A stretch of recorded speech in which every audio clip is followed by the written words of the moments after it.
Good morning. All right. So let's see here. We're doing the the argumentative assignment on the northern colonies, right? Which are due on Saturday night, I believe, according to the syllabus. So again, remember that our pace for this expedited class that started late is 5 days. Every 5 days, an assignment or test is due. All right. So I hope that you guys are doing better with the videos of these Zoom meetings. What I tried to do is I tried to bypass YouTube. If it's not necessary, it takes a lot of time, and I don't care to have my stuff on YouTube. Um, but it seems to not be working out as far as the ability of students to access it and watch it. So I've gone back to going through the process of downloading it on YouTube and then putting it on in modules. So I hope that it has now begun to work for everyone and be accessible.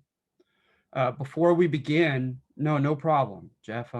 Before we begin, are there any questions or anything that I need to be familiar with before we start?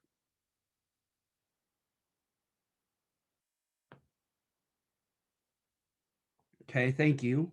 I appreciate that.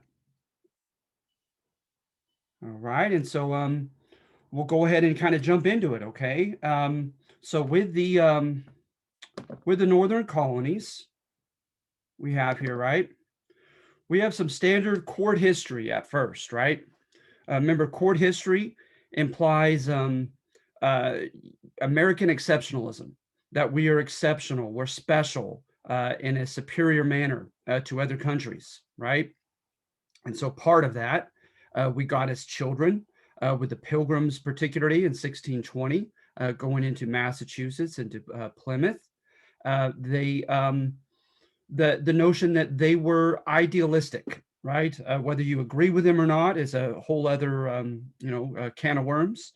But that they wanted to improve the world. They had an grand vision for this country, and that it involved right certain liberties, right, and certain a certain moral standard that they were proud of, right?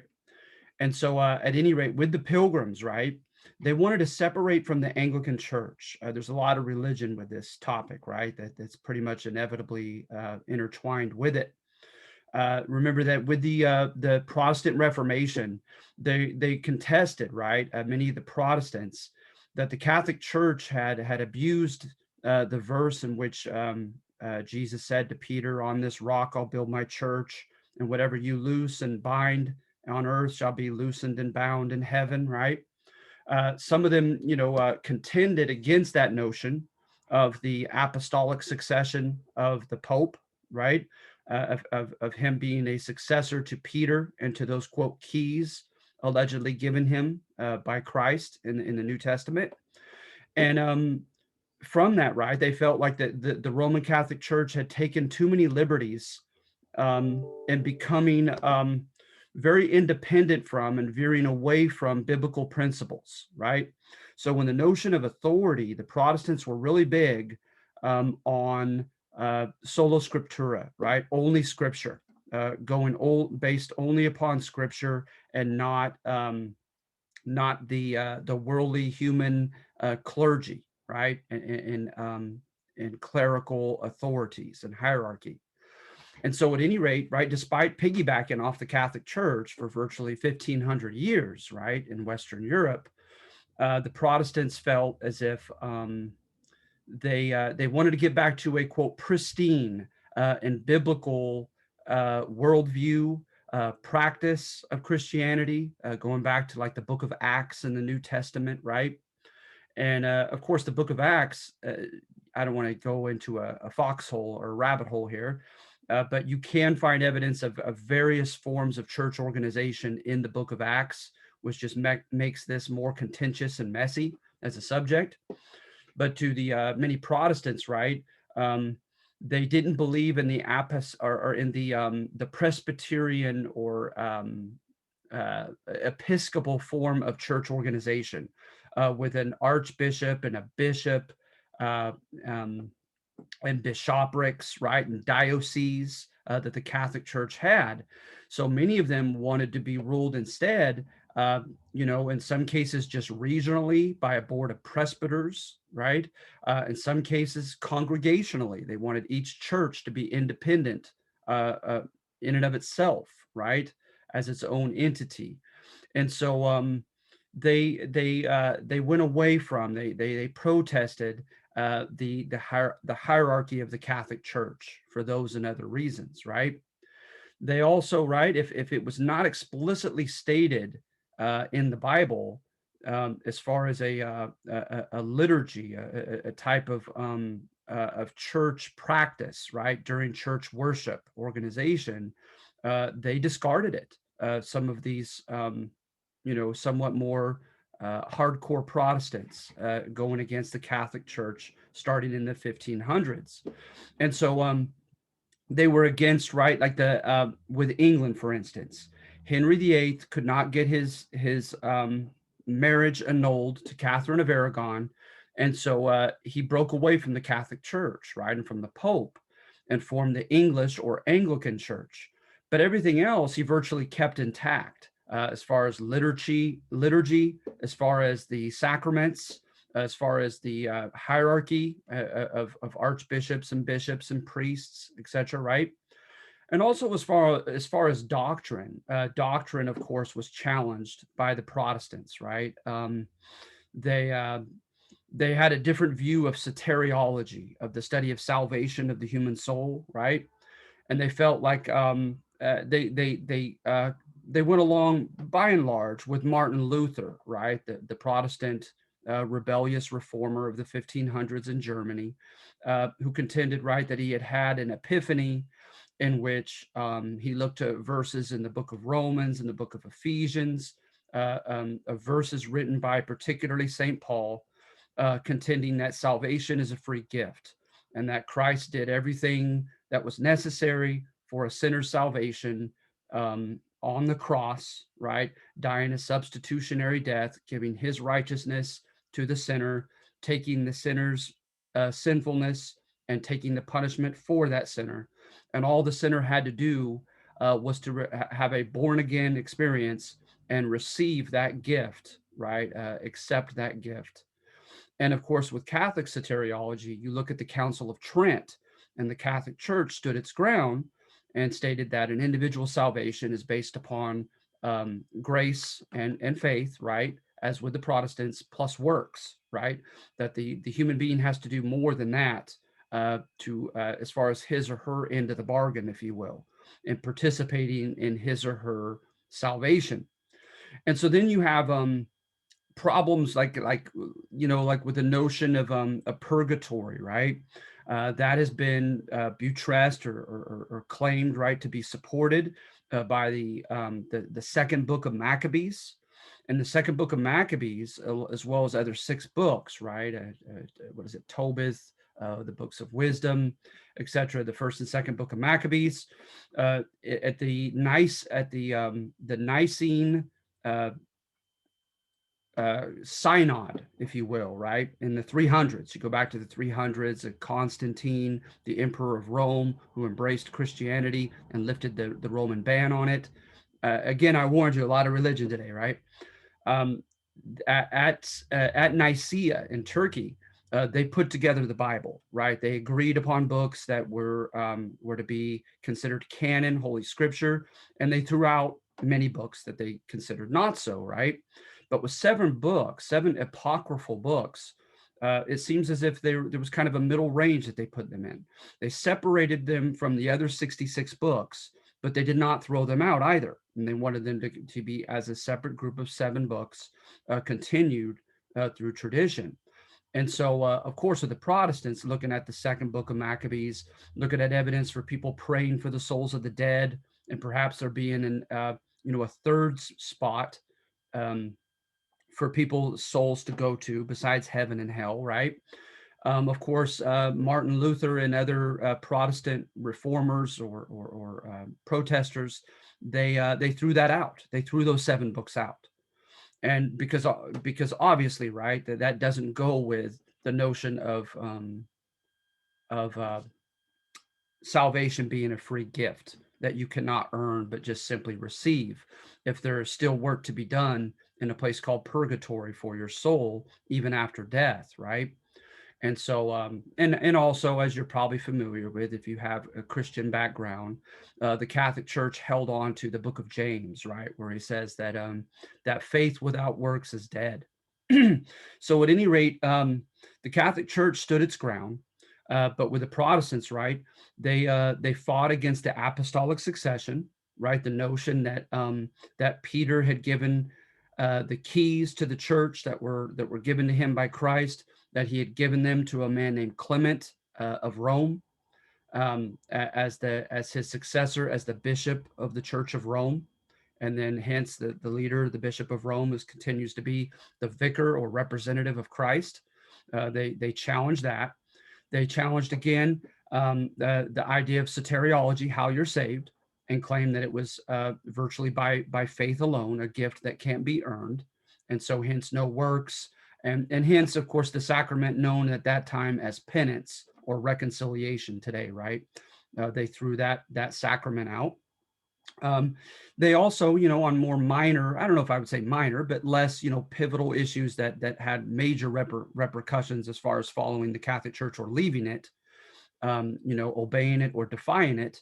They challenged the notion of infant baptism, right? Again, looking at the Book of Acts with the Ethiopian eunuch and others, and contended that no, baptism seems to have been enacted for adults who were independent moral agents who could make their own decisions and knew what they were doing, as opposed to a helpless infant being baptized, right?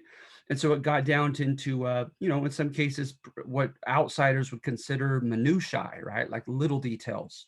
But my goodness, they were not little in the 1500s. So Protestants, right? You have the Lutherans, you have the Anabaptists or baptized again as adults, right? You have the reformers like Zwingli and others in the Scandinavian countries. Of course, the Protestants, as you know today, have broken up to a myriad of different denominations and sects, right? Um, as opposed to the Catholic Church, which Catholic was claimed to be the universal church, right, of Christianity. And remember, in the 1000s, the Catholic Church had broken free from the Eastern, Russian, particular Byzantine, Greek, Orthodox churches. By 1099, there was a formal schism or separation. And so Christianity, of course, today is in a myriad of pieces, uh, but all contending, right, to believe in the divinity of Jesus as the Son of God. Large components to what the Catholic Church today holds as the Nicene Creed. Not all of it, but parts of it are largely shared by Protestants and Catholics alike, Orthodox Christians, etc., amongst the different denominations.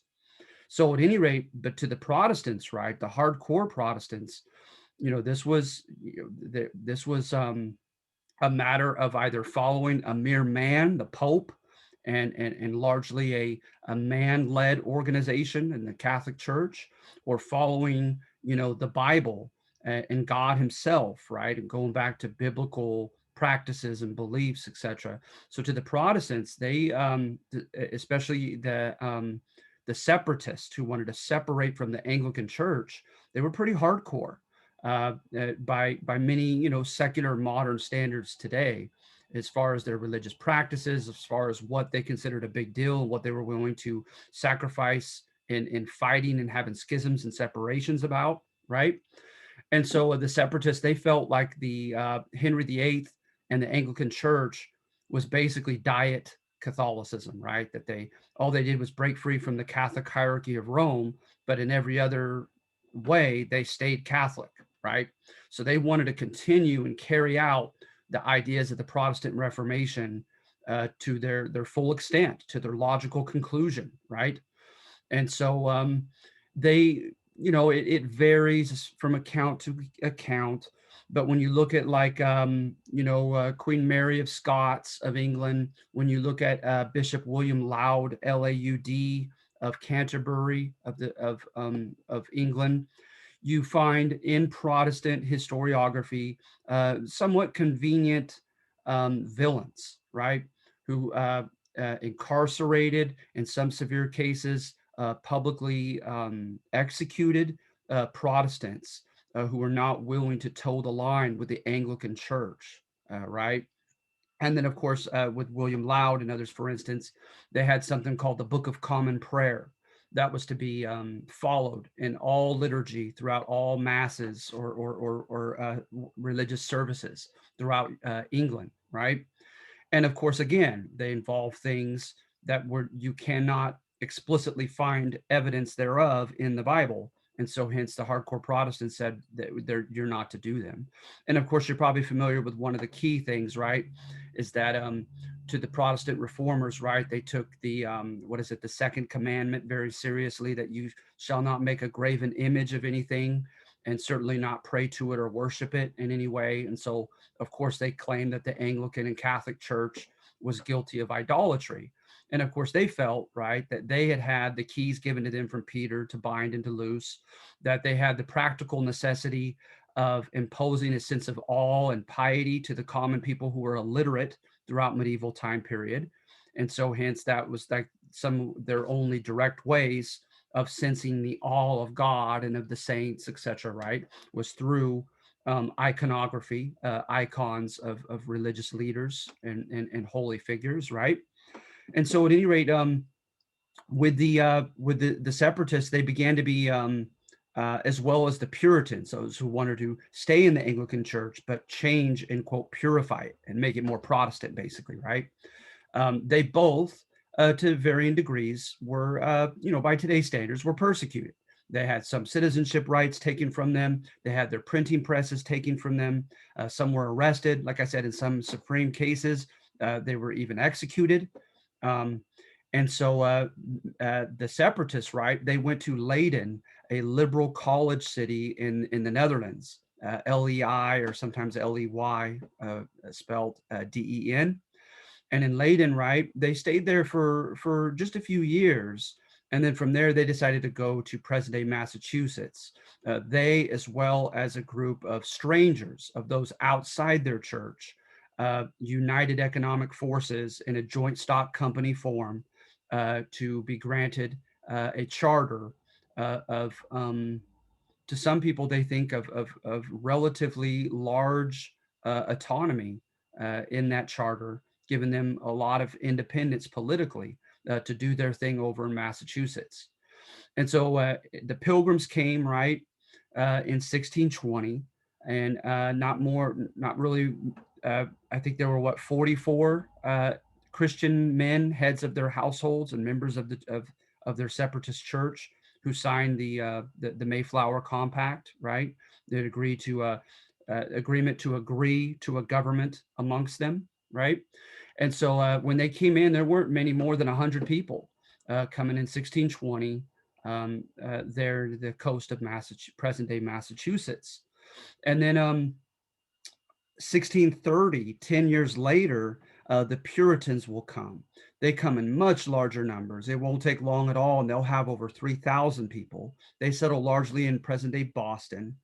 And they're going to develop a much more, arguably controversial reputation. They're going to be the ones that within 6 years will fight with the Pequot tribe.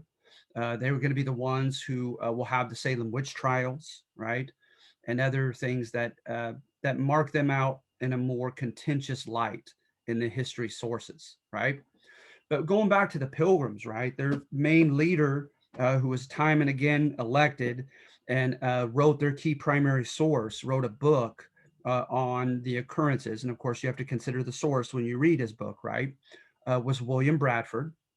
And so they also are going to establish by 1622 to the winter of 22 and 23, they had cemented their alliance with King or Sachem Massasoit, right? Massasoit of the Wampanoag tribe, uh, of fame to this day, right, over Thanksgiving, right?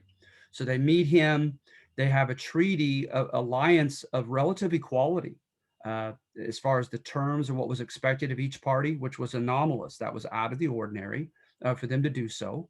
And they didn't have a war until Massasoit's son, Metacom, whom the English refer to sarcastically as King Philip. They have Philip's War and King Philip's War in 1675. So they made it technically 55 years without their government fighting a war with the Native Americans. Um, and so a lot of times, right, they still withstand some of the scrutiny of revisionist history. And you still get, the children still get the nice Thanksgiving story, right, of a treaty of equality with each other, having each other's backs as military allies against rival tribes and others, right? and but also, right, their religious idealism, that they allegedly came here, right. And of course it's the Puritans, the famous John Winthrop was like to the Puritan Boston what William Bradford was to Plymouth, right, amongst the Pilgrims, is elected time and again as their governor. They're one of their key historians of that time period in primary sources. And John Winthrop gave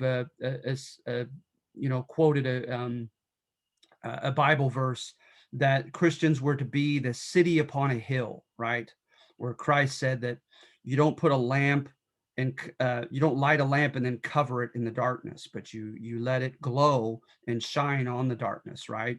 As a metaphor that Christians, right, in a quote dark world where the devil is alive and well and sin is alive and well, to shine as being different, right, as being led by the Holy Spirit and being more Christ-like than outsiders, and showing them the way by good example, right? And so, of course, revisionist historians tear into that as hypocrisy when they look into the scrutiny of Puritan Massachusetts Bay Colony in Boston, the much stronger, much more highly populated and controversial colony to the north of the Pilgrims of Plymouth. Okay, that came 10 years later.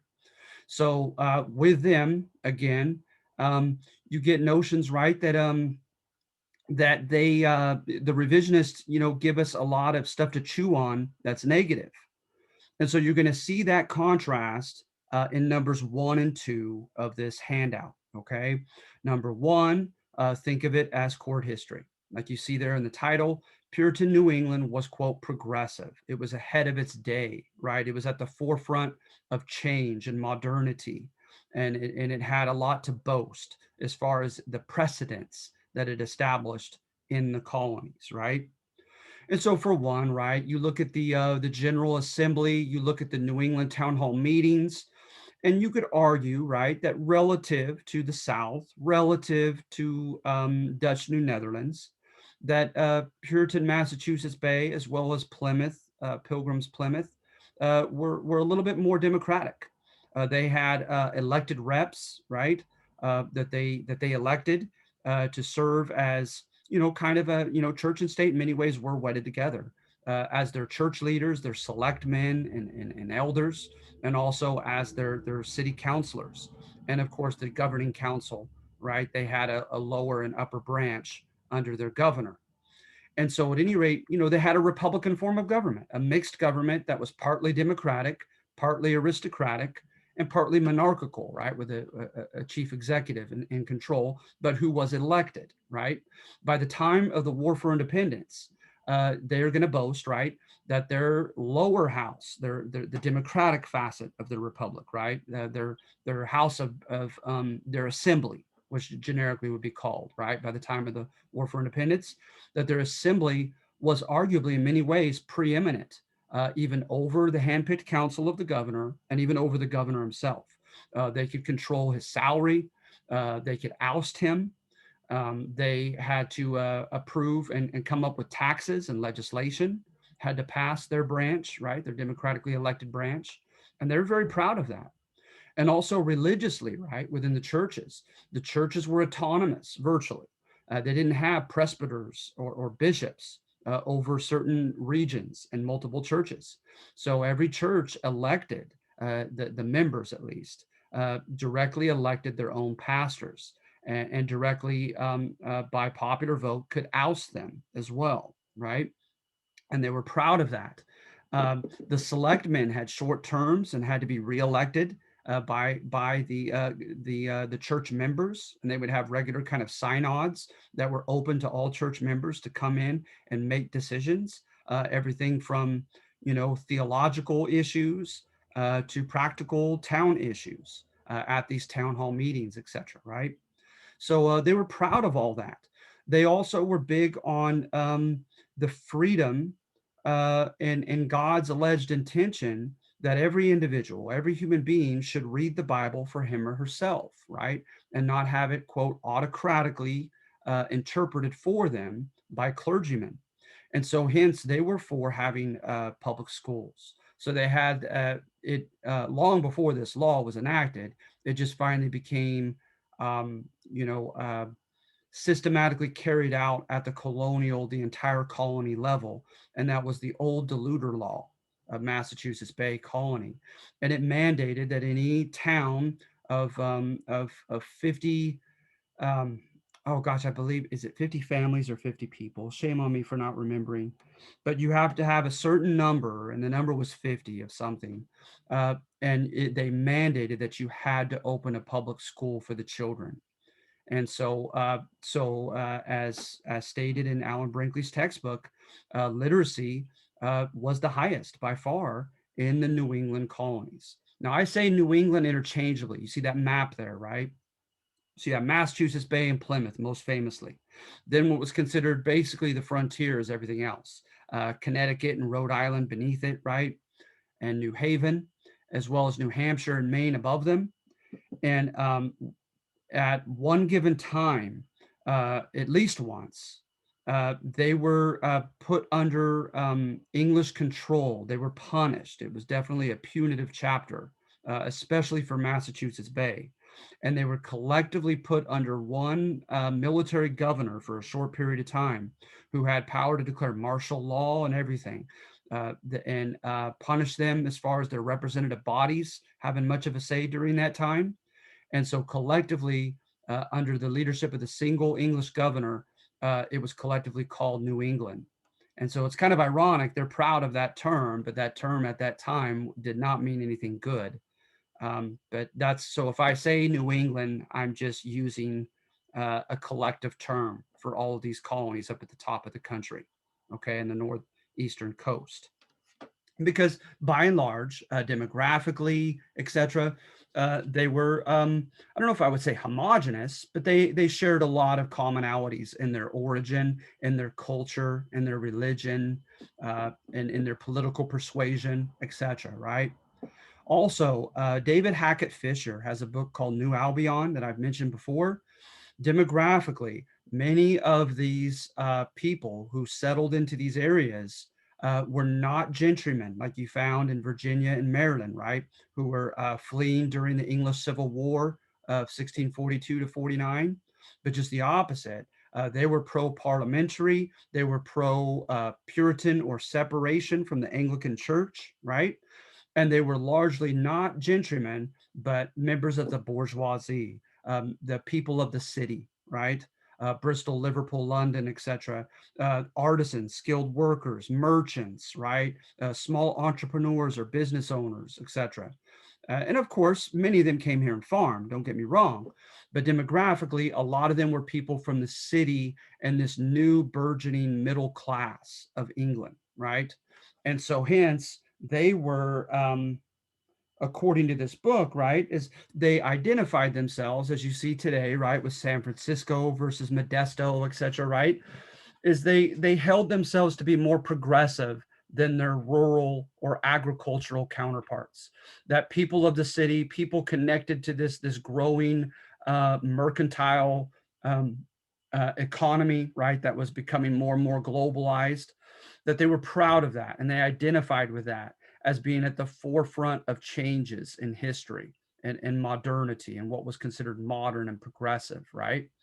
And so oftentimes, I think I've mentioned this before, like with the Roundheads of the English Civil War, is oftentimes historically when you get the development of a quote relatively new middle class and they start tasting wealth, they start tasting opportunities that had previously not been open to them, right? Under like the medieval mercantilist, world that they had evolved from, that they began to feel a sense of entitlement. Like, hey, we want to say in government. So a lot of them did seem to be, for instance, right, for Parliament's hegemony or power, as opposed to the king or queens, right, in that power struggle between Parliament and crown. Um, and then in the future, in the War for Independence, many of them, especially in the Boston area, etc., are going to embrace what will become known as the French and Scottish Enlightenments, right? With these new novel ideas about the rights of man and his or her entitlement to certain opportunities and powers, and that the government is our servant and not our master, etc. Right? So they're going to embrace that. These people of the city and be proud of that as far as their own identity collectively. So, with number one, that's what you're looking at as evidence for the New Englanders being proud of being at the forefront of historical change and being progressive and forward looking, right? So, they were into educating their youth. They were into having a democratic organization of their churches and democratic organization of their government, right? They were at the forefront of science and medical fields, arguably, having the first vaccines, etc., in the New England colonies in the 1600s. All right. So you're looking at evidence like that, right? And then, like I mentioned at the beginning of the video, is they also contended that they were idealistic, right? That they wanted a land where people would look from all over the globe and say, I want to move there. The people there are are worshiping God as God intended in the Bible. They're getting along with one another. They're showing a good example of Christ, right? Et cetera, et cetera. The whole city upon a hill stuff. And so that's what you see with number one is it's a willful decision to look at the good stuff, the stuff that we were taught as children in elementary school, right? About the New Englanders. And then, of course, number two is revisionist. It revises that rose colored image, right? So you look for evidence of the Puritans in particular, right, amongst the New Englanders, as being very exclusive, and to this very day, right, the adjective puritanical has extremely negative connotations, right? It's that you are holier than thou and no one else lives up to your standards. You are very judgmental and exclusive with others and outsiders, right? And intolerant. That you are hypocritical as far as your own sins, right? Those have carried over in American lexicon of the English language from that term puritanical.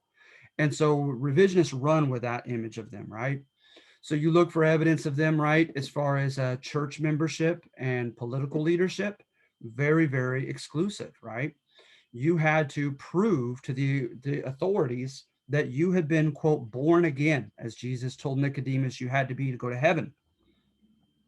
So good luck in trying to, you know, uh, engage in an attempt, right, to to arguably convince an outsider, someone who is not living within your five senses, right? That you would have this mystical, emotional, spiritual awakening in your soul, right? You had to have letters of recommendation from others claiming that you had become um, sanctified, made holy, made more Jesus-like, right? And so, since your born again experience, they wanted to see that you would become much holier, much more loving, et cetera, right? More like Jesus. And they had to be convinced, or else you were not accepted. Uh, for a while, church membership was required of all, even strangers, even outside those outside church membership. But they had to sit in a segregated section. They could not partake of the Eucharist or communion, right? And and in some cases, right, with the selectmen, they would come and spy on you in your homes. These selectmen would have you publicly force you to publicly repent of your behavior and to be chastised or punished before the public, before your town, your village, etc. Right? So there was a lot of peer pressure upon you to try to appear and be holy and devout. Um, uh, like I said, so if you had not convinced the proper authorities that you'd been born again, you could not participate in government. You could not engage in all the uh, the privileges and rights of a church member. All right.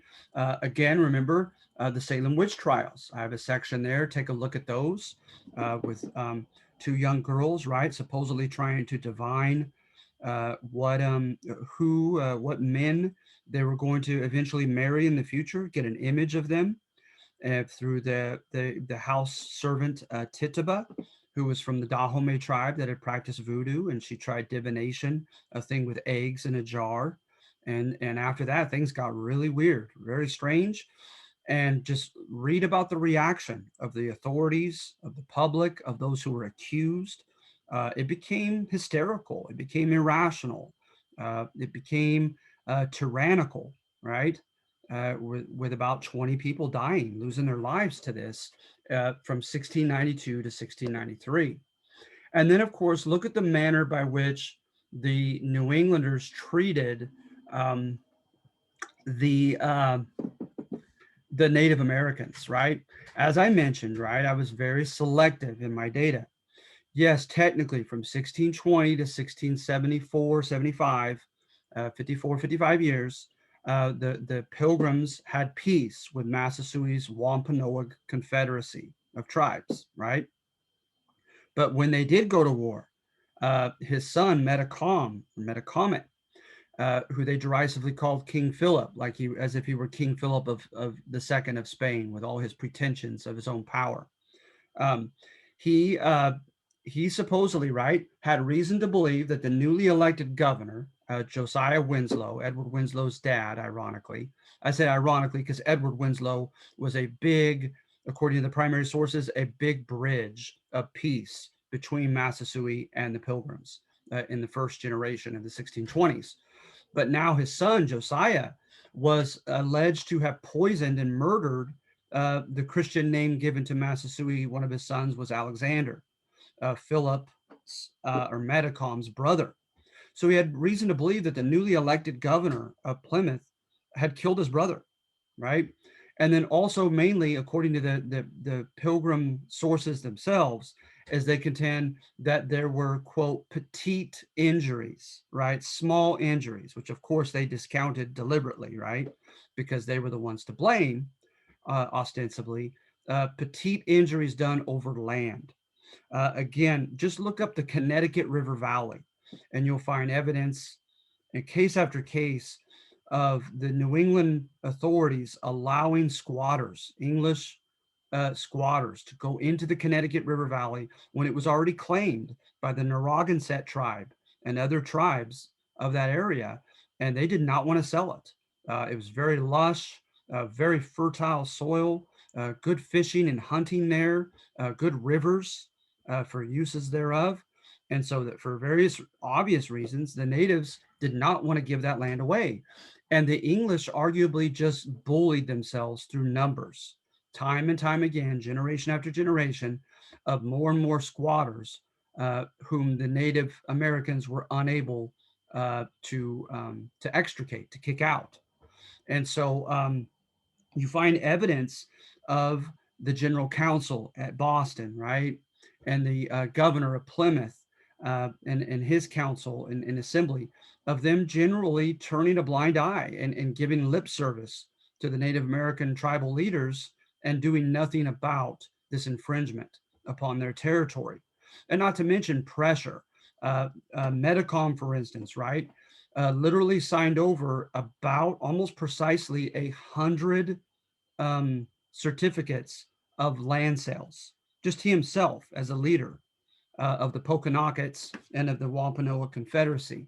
Um, he signed over about 100 different times land to one of the New England establishments.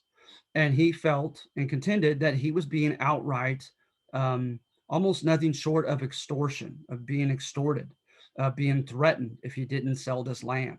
So land supposedly was huge and integral to the eventual fighting. And then when you look at the Pequot War, uh, the um, the Puritans were downright arrogant and demanding tribute. Right, that was something the Native Americans had done. Right, where you threaten to or you actually militarily conquer another tribe, and you demand that they give you so much food, so much of whatever commodity that they have to offer. Right, upon threat of punishment. And the Puritans played right into that system, had no qualms with it, with their Christianity, etc. They began demanding tribute from other tribes. At one point, even demanding tribute from Plymouth, their Christian southern neighbors. And so, at one case, a sachem of the Narragansett, I believe it was, Miantonomi, traveled all the way to England to basically tell on Massachusetts Bay Colony and the Puritan leaders, saying they were throwing their weight around with others, causing unnecessary conflict, that they were insatiable, they could never have enough land, etc., that they had an arrogant double standard as far as Native Americans following their laws, but them not being subject to Native Americans' laws, even within Native American jurisdiction. And also, right, he touched a very sensitive nerve. He said they claim from their charter received from a previous king that they are virtually autonomous, that they have no king above them, that they're virtually independent here 3,000 miles from you across the Atlantic. And that latter part was supposedly rather uh, effective in eliciting the jealousy, right? The fear of losing power of the British, of the English government. And so they cracked down on the Puritans, right? And what do you know? Miantonomi was killed, murdered brutally, allegedly, by another sachem named Uncas, who was in with the English. And what do you know? Shortly after that, Uncas received quite a few things from the Puritan authorities. So it was very clear to many contemporaries that the Puritans had Miantonomi killed for, quote, ratting on them. All right. Notice also with the Puritans in particular, they had no problem, right, with infringing upon someone's individual autonomy. Now, granted, again, like we said of the Spanish in the Spanish handout, right, um, you do not have the classical liberal movement until the early 1800s, like John Stuart Mill, right? You're free to do your thing. I'm free to do my thing. You be the arbiter or decider of your own destiny. I will be of mine, right? And we'll leave each other alone. That hadn't happened yet as an intellectual influence. That's not going to happen, right, for a couple hundred years. But nevertheless, right, they did not have any qualms with infringing upon someone's individual autonomy because to them, right, much of society was communal, right? You were a cog of a bigger wheel, of a bigger society, and you were just one part thereof. So their notion of the covenant, right, goes back to the Old Testament with the Hebrew people, right, the Israelites, in which Yahweh, the Old Testament God, right, makes a deal with them saying that if you obey my 10 commandments and my values, right, I will bless you in everything that you do. If you do not, I will punish you and everything will go awry for your entire society. And that's exactly what they adhered to, right? Many of the New Englanders. Literally, if they had a pestilence of some sort, if there was a drought, if there was an attack by Native Americans, it was deemed not only by the religious leaders, by the political leaders as well, as a message from God that likely involved chastisement or kind of a divine spanking, if you will, right? Punishing his people to get them to repent and change their ways.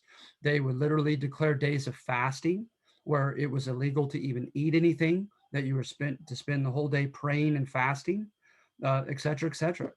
And so, at any rate, the whole idea of the covenant was really integral in having this kind of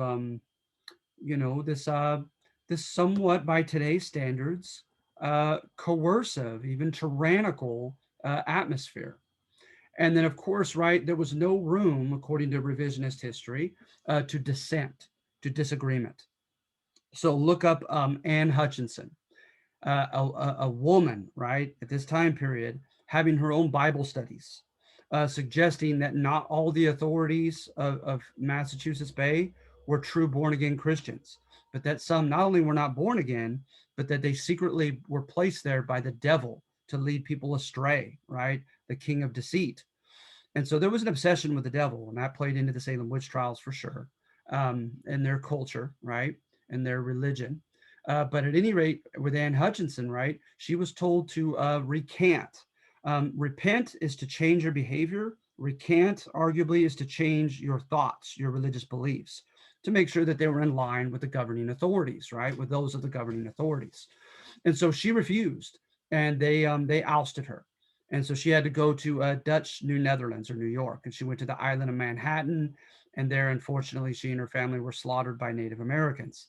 Roger Williams believed in the separation of church and state, fought for the rights of Native Americans, entitlement to their lands, and so he ruffled enough feathers that they pretty much excommunicated, right, and ostracized him and banished him from Massachusetts Bay Colony. And he ended up going to Rhode Island, used his connections to establish a charter for that new colony. And one of the first things he did, he contends, right, was using the Puritans of Boston as his anti-model, declared freedom of religion in his Rhode Island colony. So are there any questions so far? No, no. It's a lot of information though. Oh gosh. It is. It sure is, Zanelle. A lot of information, a lot of religion, and it's, I probably shouldn't, I probably should reconsider the fact that I put all the northern colonies into one argumentative assignment. But again, Mhm. I have only so much time to get through a given amount of material. Uh-huh. But I'll think about that in the future, because yeah, it is. It's a lot of information on one subject uh, Yeah, it is. for 1 week. So Yeah. especially for you guys, actually, it's just for 5 days, isn't it? Yes. So yeah. So please, at any given time, chime in, ask me a question. I'll be happy to do my best in answering it. And otherwise, I'm gonna move on. Okay. I Okay. do have Thank a you. question real Yeah. quick. Yeah. What was it? I was going to look it up. It was called Connecticut Valley. What was it called? The Connecticut River Valley. Okay, thank you. Yeah, Connecticut, no problem. And then what Connecticut was that River lady's Valley. name? Anne Hutchinson. Anne Hutchinson. Yeah, Okay, thank you. Hutchinson. Okay, perfect. No problem. So yeah, I mean, really, you look at some of these sources and they're fascinating. They really are. So one of the sources I use is just a common Nathaniel Philbrick Mayflower. This is pretty informative and uses primary sources, it seems, fairly well and thoroughly. Just as one example, there's a book called Subjects Under the Same King by a person named Pulsifer, the last name Pulsifer. And you get a lot of dirt, right, against New England. It's very revisionist as far as power politics, doing the Native American tribes around them in a dirty fashion, Machiavellian decisions, right, that are just kind of ruthless and manipulative, power plays amongst all the different, parties involved. It definitely is not boring as a book. I'll tell you that. Lots of conflict in it. So at any rate, before I continue, though, let me look. I want to get everyone's. I'm missing a few names here. Let's see.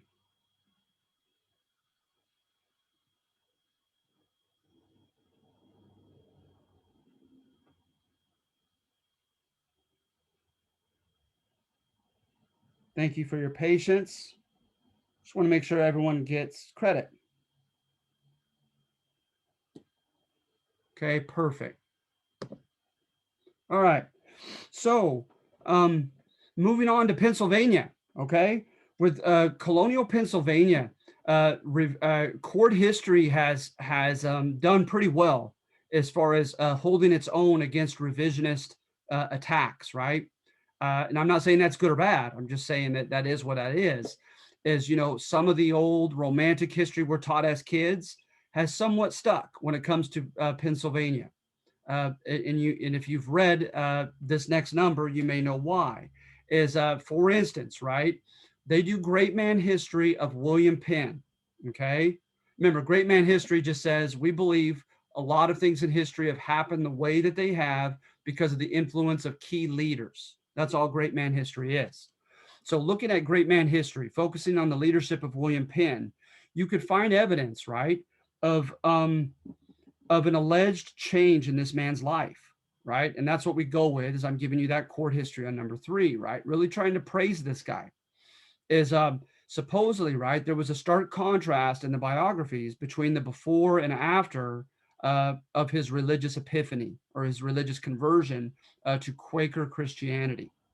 And remember, right, with Quakerism, they especially, right, because you have, you know, for instance, you could really harp upon, you know, you look at the Ten Commandments, you look at the epistles written by the apostles in the New Testament, and you could definitely focus upon some, you know, virtues or what they call fruits of the Holy Spirit, and not others, right? So in some cases, there is great emphasis upon chastity and refraining from sexual sin and being pure as far as that particular sin goes, right? Others are really big into love, right? And Jesus turning the other cheek, etc. So with the Quakers, they arguably were really big on humility and love, right? And I would say I would add a third, modesty, right? So to the Quakers, they wanted to have a very simple, unostentatious lifestyle, right? No showing off, no pride, no vanity. Don't bring any attention upon yourself. Be lowly and humble. Be selfless, right? Don't be worldly into, like, you know, making lots of money and enriching yourself, but think about helping and enriching others instead, right? And be altruistic. Of course, turn the other cheek, right? The Quakers were pacifist. Christianity, that's another fascinating thing, right? Topic with the Christian Bible, is you could find evidence for and against, right, the use of military force, right? You look at some verses in Romans and I think Thessalonians, and they make a distinction between Jesus saying, as an individual, you are to turn the other cheek, and then as a government to have a military, right? And so to the Quakers, they did not recognize that distinguishing line. To them, it was pure and simple. What Christ said is that he told Peter, right, to put down the sword, no violence under any context, period. So the Quakers were unique, right, in that they did not have a militia. They had no state police force to protect them from, you know, anarchy, from a revolt or rebellion, from Native American attacks, from an invasion, from an outside colony or force, right? Because they believed, right, that God Himself would protect them and that they were to win others over with their goodness and humility and not fight.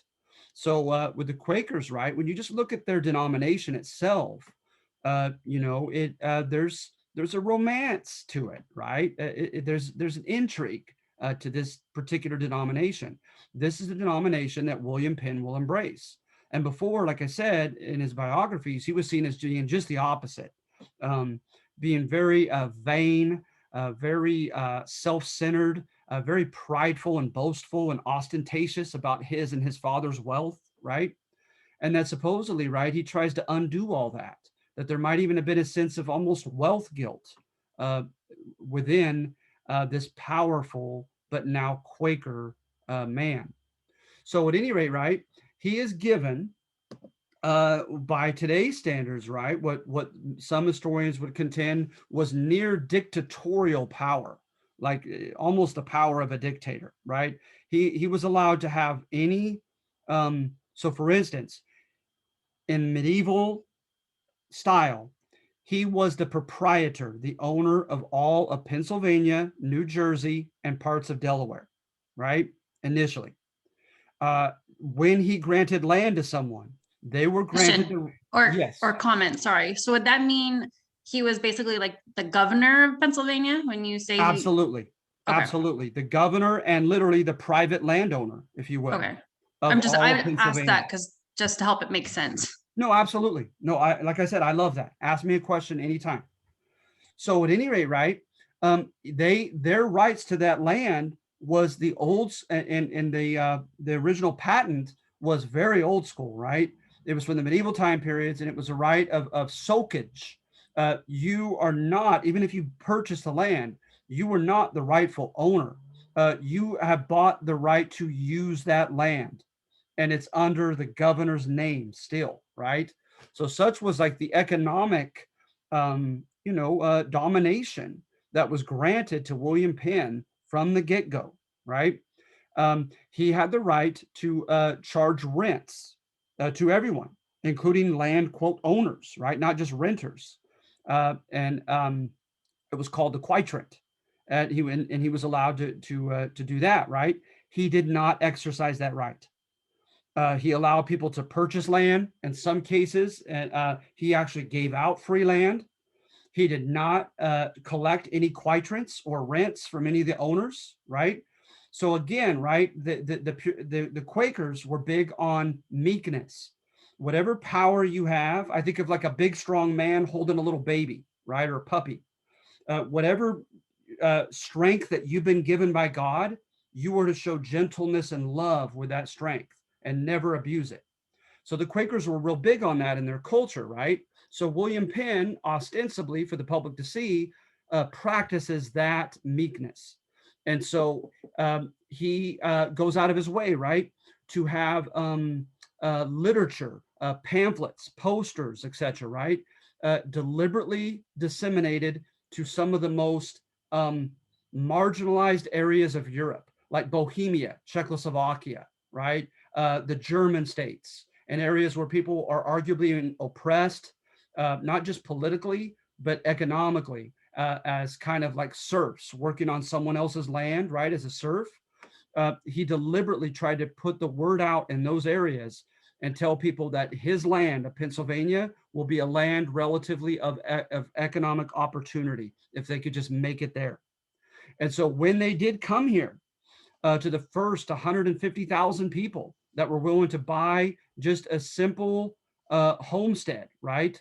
That he was to give an additional 100 acres. In certain instances, like I said, he gave squatters the first rights to purchase that territory. And if they couldn't purchase it, he established a loan office to offer as many loans as possible to people so that they could borrow money to purchase their land, which he deliberately kept at a relatively low price, right? And so he offers land, right, arguably affordably to as many people as possible, including the marginalized, those left out that he targeted in Europe. He offers credit, like I said, through a loan office, and deals with many creditors throughout Europe to come and offer loans for would-be business owners and commercial farmers. Because, right, it takes money to make money. Oftentimes, right, your quest for the American dream necessitates a loan to begin with. And he was aware of that and tried to expedite or try to help that come about. He also was famous for the grog houses in Pennsylvania in number, right? And the grog houses, you would come and apprentice yourself to a skilled worker of some sort. Oftentimes it was in metallurgy of some sort, right? Like a smith. And you work as a journeyman and as an apprentice, and then journeyman, and then eventually you get your license and you could work independently, engaging in your trade and selling your service and product, right, to the people. And then also, perhaps most dramatically, with the almshouses, ALMS. The almshouses, right, were like the gospel mission place in Modesto.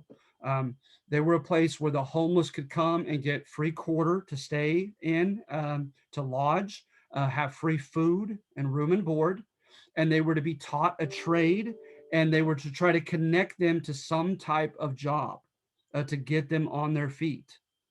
And again, this was through a combination of church and state, because for the first 50 years, from 1680s when it was established as Pennsylvania through about the 1720s, the Quakers arguably ran the show with their government. Then, speaking of government, right? Look at what he says here. He says, right, that you shall have laws of your own making. He says, right here. You shall be governed by laws of your own making. In short, whatever sober and free men can reasonably desire for ye security and improvement of their own happiness, I shall heartily comply with. In 1682, he established a republican form of government, a two-branch legislature, as well as himself being governor.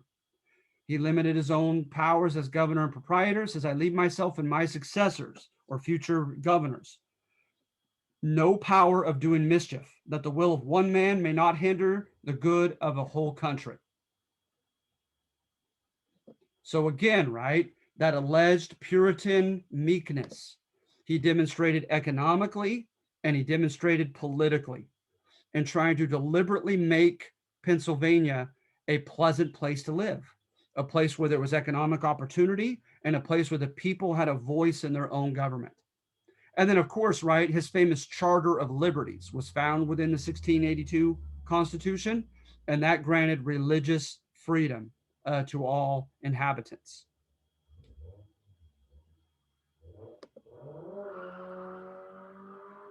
Okay, so any comments or questions? Can you see, perhaps arguably why Pennsylvania is, is somewhat continued to have been praised compared to the other colonies?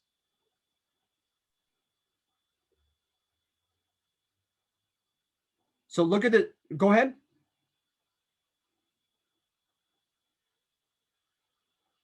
Okay, so look at this book, right? Hopeful Journeys, German Immigration, Settlement, and Political Culture. This book, right, focuses upon German immigration of Pennsylvania. And it goes on and on. It's not fully court history. For instance, right, it gives evidence of Germans being resented as outsiders who spoke a foreign language and had a foreign culture. Because remember, a lot of the Germans were different religiously as well as from many Englishmen who were either Anglican or Puritan, right? They were Lutheran, they were Reformed Church, and also, right, you had the famous, those kind of on the far left, if you will, and on the far left of the Reformation and being very radically different from the Catholic Church, like I mentioned, the Quakers, the Mennonites, and other, the German Brethren, right? And these other denominations that were seen to be a bit, kind of extreme or hardcore to some of their contemporaries, right? They were very communal. Yes. Okay, I thought someone said something. Yeah, by any means, jump on in. But he talks about, right, how these different German denominations, a lot of them did not integrate. They stuck to themselves, right? The term that they use, right, is an enclave, enclave. An enclave to me is like Chinatown, right? It's an area that stays ethnically homogenous. People are usually of the same ethnicity and the same nation of origin. They continue to kind of insulate themselves and live by their own culture and their own value system and their own worldview, right? As they did back in the old country with some adaptations, but they stay isolated, right? Well, to this day, in discourse on history, some people see that as a wonderful part of Americana, right? They see it as like the patched quilt, right? Some patches are like silk, others are another fabric, etc., as the metaphor for it, and that it's a lovely tapestry of this country. And then others see it rise as divisive and as in a negative light. And so whatever you think of that, that's where the book goes. It focuses upon particularly the Germans forming their own separated enclaves within Pennsylvania, and that by sticking together, right, they used family and hometown village and hometown city connections, right, to get everything they needed in life, a sense of meaning through their own culture and their own church, their own language and institutions, their own schools, etc., and also, right, what they needed economically from one another. But he does from time to time give credit to the Pennsylvania government in stating that they facilitated again, land acquisition and loans, especially for the immigrants into colonial Pennsylvania. Okay. William Penn also, right? He developed this publicity of being the friend of Native Americans, arguably more so than perhaps any other colonial leader. And that's arguable. Um, but for instance, right, he had this understanding that they were to have annual meetings between the tribal leaders and the leaders of colonial Pennsylvania, right, of kind of Euro Americans, right, every year to make sure that everything was hashed out, particularly with land sales, right? Because that had become so divisive throughout the colonies.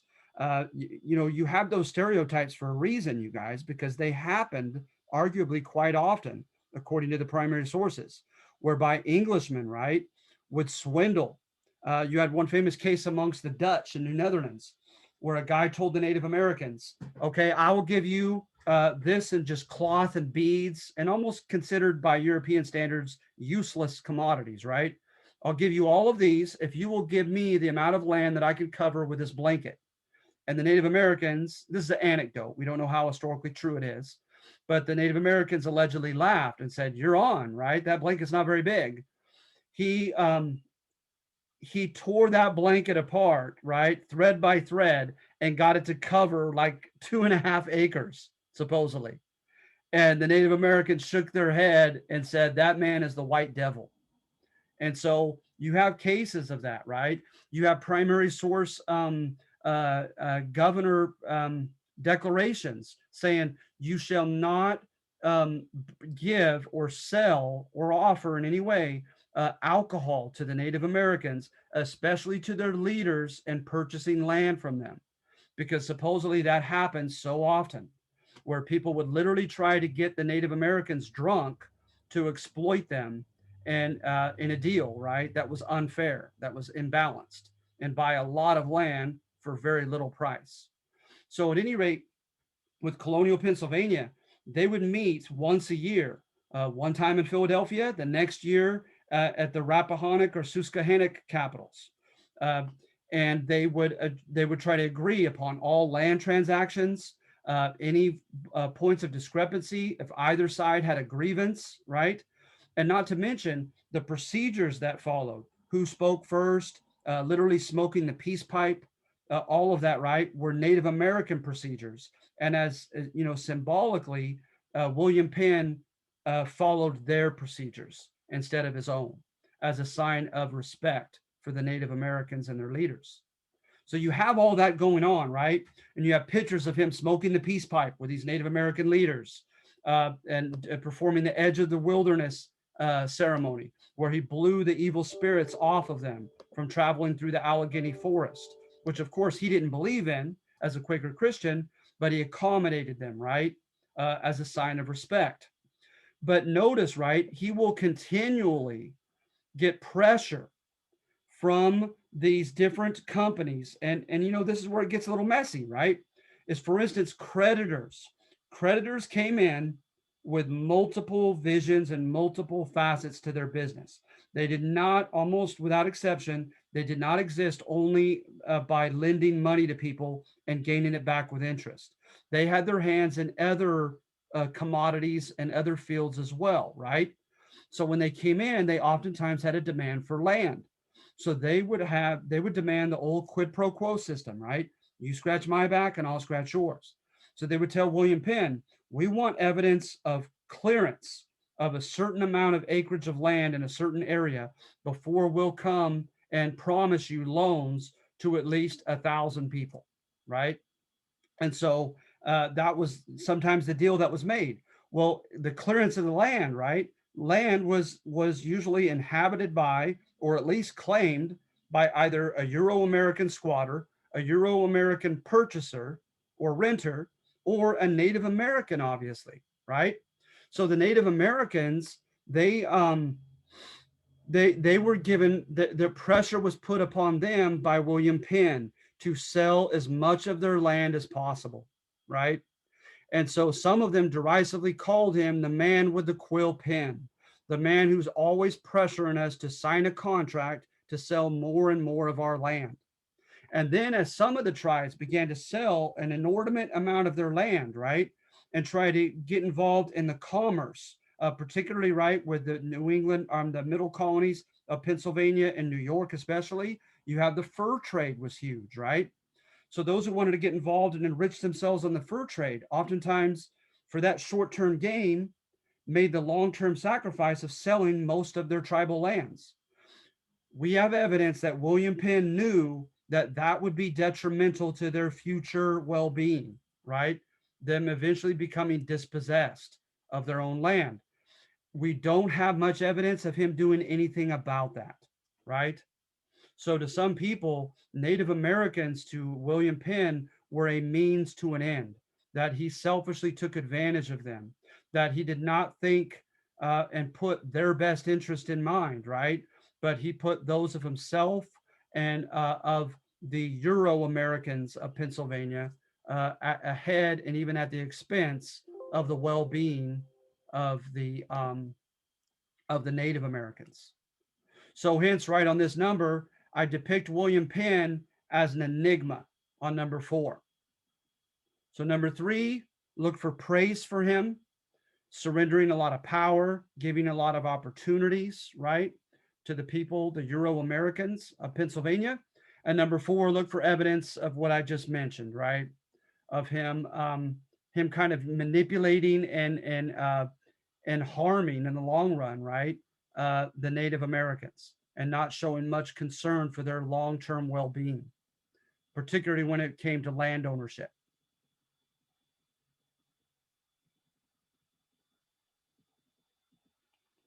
All right, and then number 5, my primary source, or it's not a primary source actually, it's a secondary source, but the main source I'm using is this book right here, Island at the Center of the World by Russell Shorto.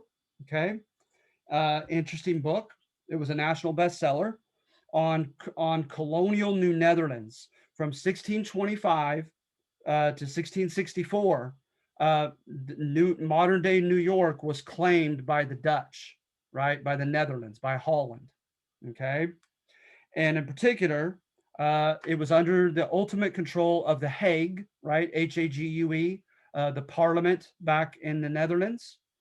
But it was granted, the Hague granted very much autonomy, right? A lot of kind of independence and power to the Dutch West India Company. The Dutch West India Company, in many cases, virtually ran New Netherlands.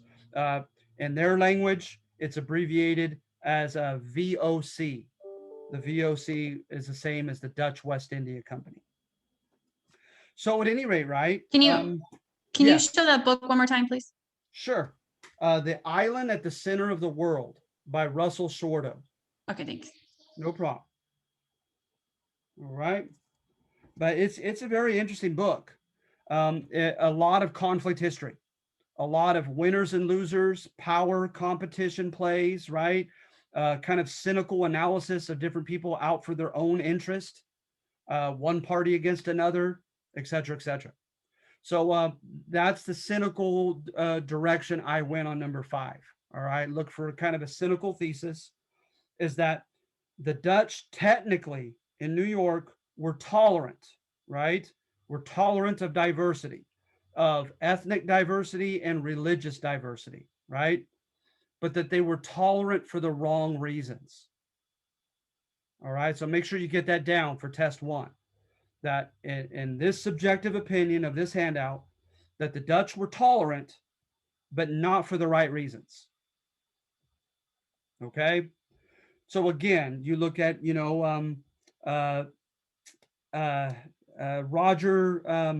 Roger Williams. On principle, he claimed freedom of religion in Rhode Island, right? Because he didn't want to be anything like the Puritans of Boston.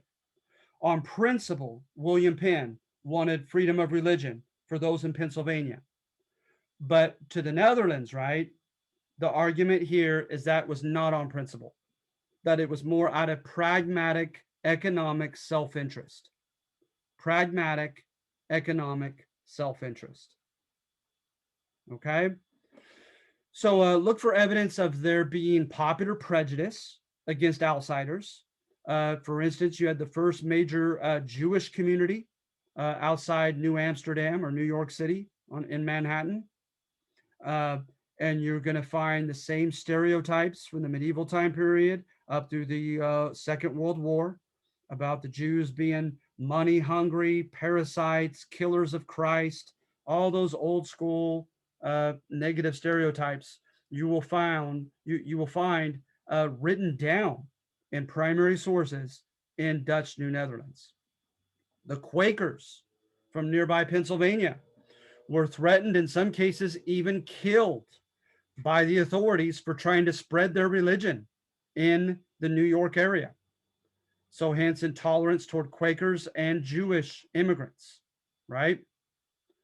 Look up a gentleman named um, uh, Anthony the Turk Van Sally, a VAN and then SALEE.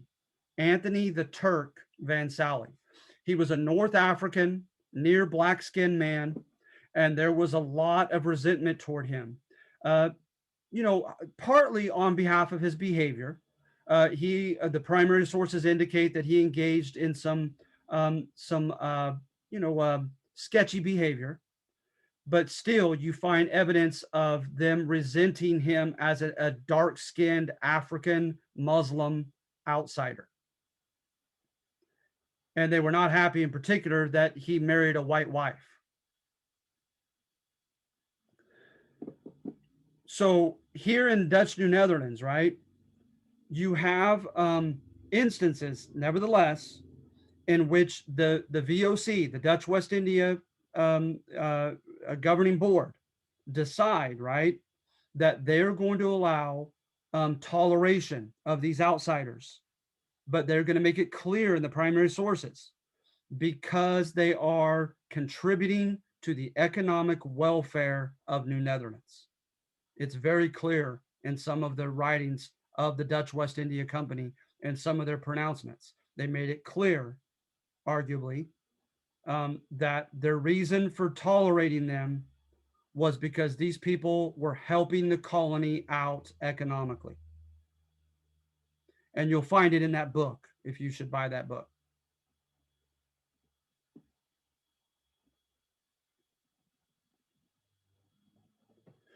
You have heavy-handed governors, a guy named William Kieft, Kieft, and then a guy named Peter Stuyvesant, Stuyvesant.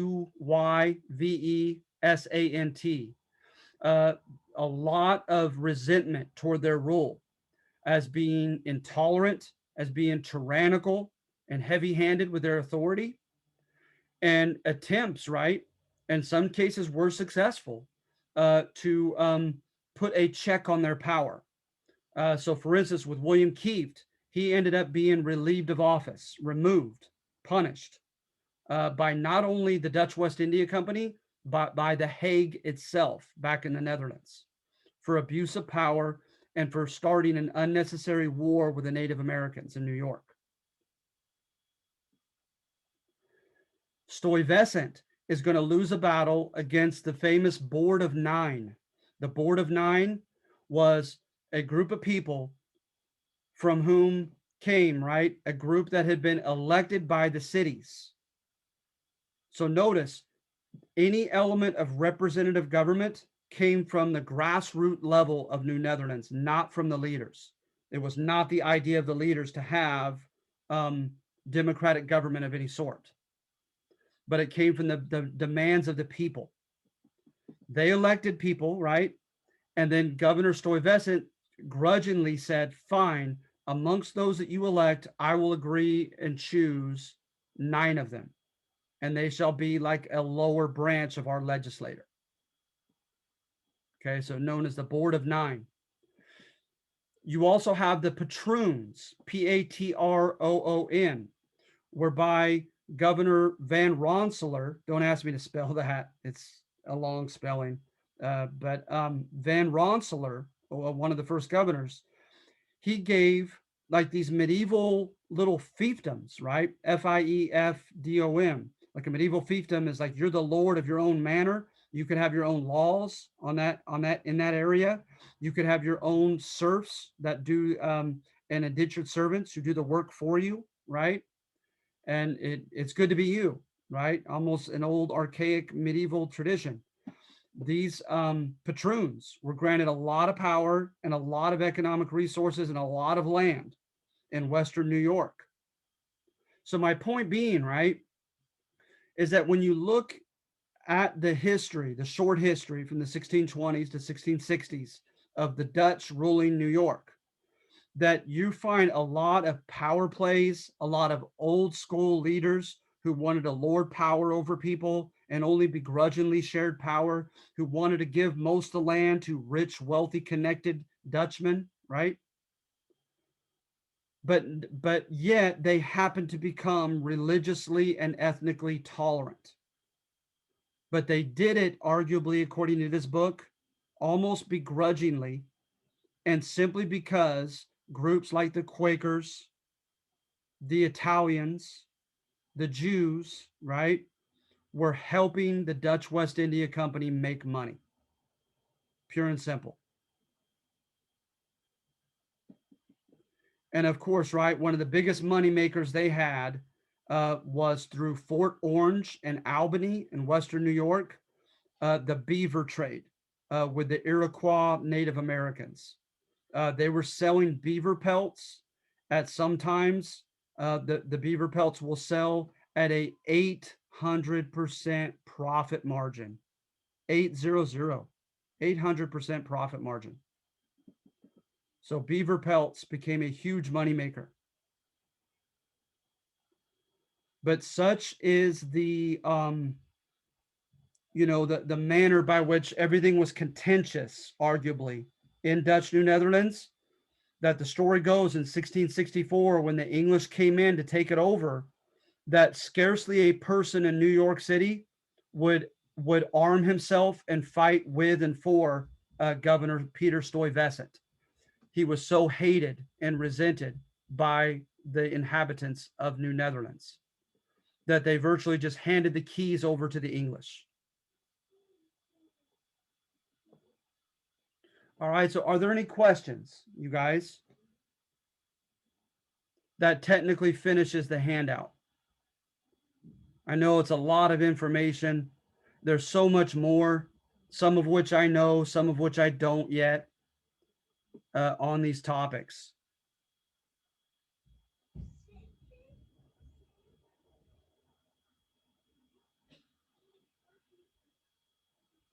So you guys feel pretty well? You feel pretty confident in choosing one of these sections and analyzing and evaluating it by Saturday night?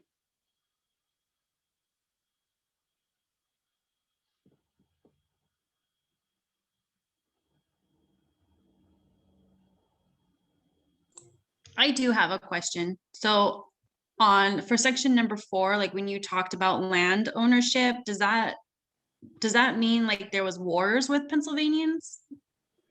Am I wording this? Do you understand what I'm trying to ask? No, that's a good question. By the 1750s, just before the War for Independence, Pennsylvania itself will go to war with a couple tribes, but that's long after William Penn has died, and the Quakers had control of the colony, right? So from 1682, basically, when they established it, to the 1750s, they went virtually 70 years with peace. So anything in that 70-year window, most of which falls within that 70-year window on these two numbers of this handout, there was not a general war. But yes, there were, plenty of private conflicts. But supposedly, Maryland and Plymouth, as well as Pennsylvania, have very positive images relative to the other colonies of the common people as well, getting along fairly well with the Native Americans and not having too many instances of battles and murder and violence. But again, right, a lot of evidence for pressure, for continual diplomatic pressure put upon the tribes by Penn himself, right, and his government for them to sell more and more of their land to them.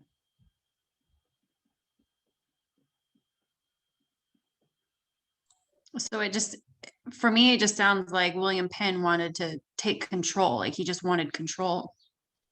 Or am I understanding this wrong? No. That's the fun part. It's not my job to tell you that. To me, I want you to think freely for yourself. Okay. I couldn't be more adamant about that as far as your college education. And I will say that some very well-read, respectable historians on this topic would agree with you.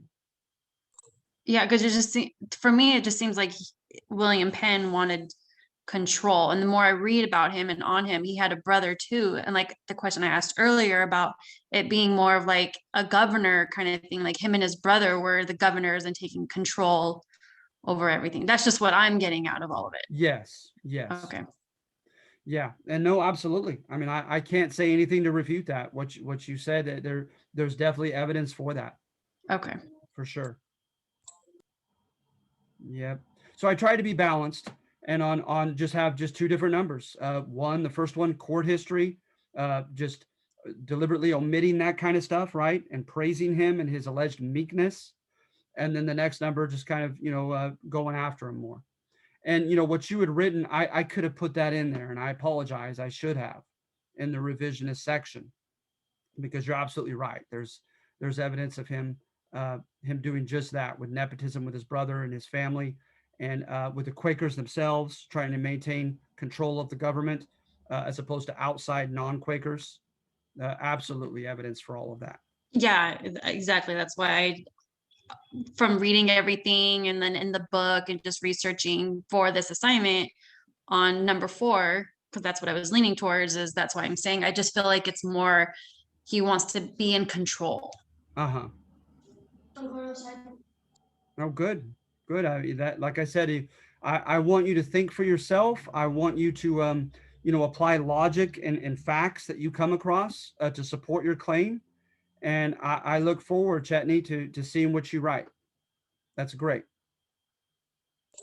All right. Well, thank you for your time today. I missed Monday. Did you happen to put the link from Monday's meeting? I believe so. Okay. Let me check when I get off of here, okay? Okay. I believe I have, but I'm not positive. So yeah, I'll Okay. double check that, okay? Okay. And yeah, thank you guys. We're gonna go ahead and call it a day if that's okay. So remember, the due date for this next one, Northern Colonies, is Saturday night at midnight, the 6th of March. And remember, after that, I'm okay with putting up the test during next week, the 7th through the 13th. But I won't have any Zoom meetings, and you do not have to do anything that week because it's our spring break. All right. So thank you. You guys have any questions or anything to communicate with me, please shoot me a Canvas message and I'll do my best to answer it promptly, okay? So you guys have a good day and a good week. Wait, Professor, I got a question. Yeah. When would we get our assignment back to see how we did on it? Just Good to question. have like kind of like a feedback. Sure. What I can promise you is by the end of spring break, you should have at least a couple of your assignments graded with feedback given back to you. Okay, thank you so much. No problem. Bye-bye. Bye-bye. Bye. All right, you guys have a good week, okay? Mr. Powell, I had Yeah. a question. So, I have some work to do next week. Like, I have to go somewhere. So, could you like excuse my work for a couple of weeks, like maybe next week? Yes. I'll tell you what, Southwick, what if you could shoot me a Canvas message, okay, to remind me. Um, if it takes you a little bit longer to take the test, just remind me what's going on. Maybe give me a little bit of detail, and I'll make a note for myself not to mark it late as far as your submission of the test.